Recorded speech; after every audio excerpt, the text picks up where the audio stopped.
candidates, welcome to Technological University of the Philippines as your assessment center. I am Sheena Santos, accredited assessor for Cookery and C2. So before we proceed to the assessment proper, I would like to welcome the presence of Miss Noemi Katang-Hatang. So she is the representative, so you don't have to worry about her presence because she will not going to assess you. So she is here to oversee if my conduct of assessment is prescribed methodology and standards set by assessment and certification of TESDA. So first, I will check your attendance. Miss Joyce Ann Bobbies. So, Miss Joyce Ann, can you please submit your admission slip? Okay, thank you. So, here is your accomplished assessment guide. That is indication that you can perform the enter task in qualification for NC2 Cookery. So, today I will administer the assessment for NC2 Cookery.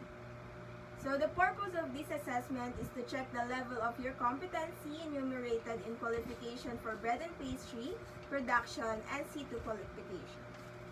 So, the five core competencies that consist the cookery and C2 is prepare vegetable dishes, prepare appetizer, prepare meat dishes, prepare seafood and shellfish rather, prepare food package. So you will be performing the following, which is the vegetable dishes, the appetizer, the meat dishes, the seafood and shellfish, and lastly is the food package. So the methods that I'm going to use for this assessment are demonstration and oral questioning. So the result of your assessment could be competent and not yet competent. And this type of assessment is COC or Certificate of Competency. So if the result of your assessment is not yet competent, you will only take which competency you are rated as NYC or the not yet competent.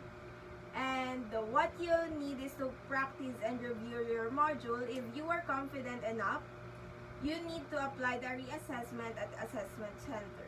So if you can't understand the instruction, don't hesitate to ask me because I'm very much willing to help you. Or I will translate the item on our vernacular which you could not understand. So this assessment is confidential.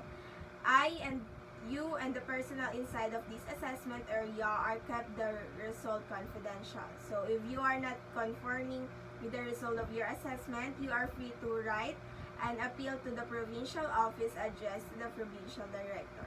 So if you need personal necessity, our CR is located beside our computer room. If you need to buy your food, and our canteen is located on the ground floor. So before you start, I will give you some do's and don'ts during the assessment. So practice safety all the times. And of course, use PPE. I would like to avoid you using cell phones and don't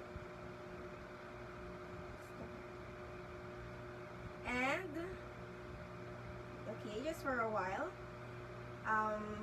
Avoid using cell phone. Don't hesitate or don't eat inside assessment. Don't disturb your co-candidates.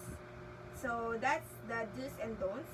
Before I will distribute to you your number, please read the specific instructions so that you will be able to know what you are going to do during the assessment.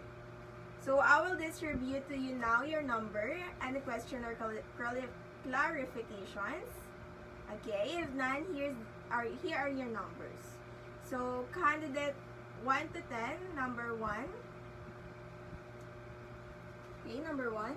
Please proceed to your corresponding table.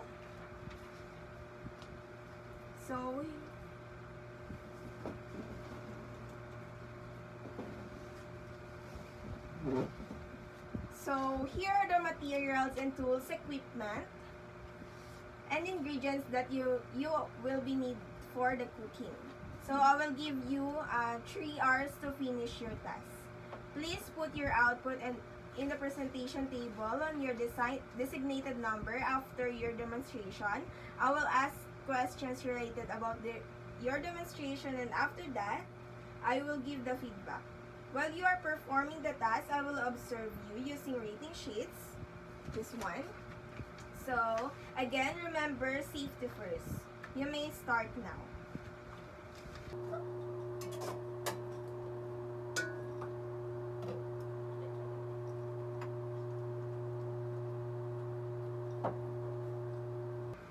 Okay, demonstration is done. Candidate number 1, Miss Joyce and Bobbies.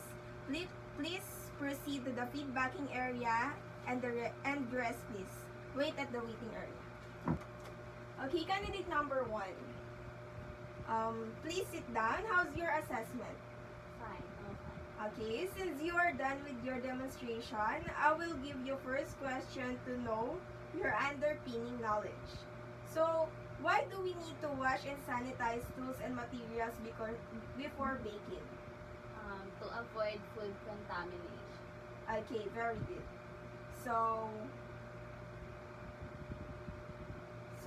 based on my observation, for your oral question, you have answered all the question correctly.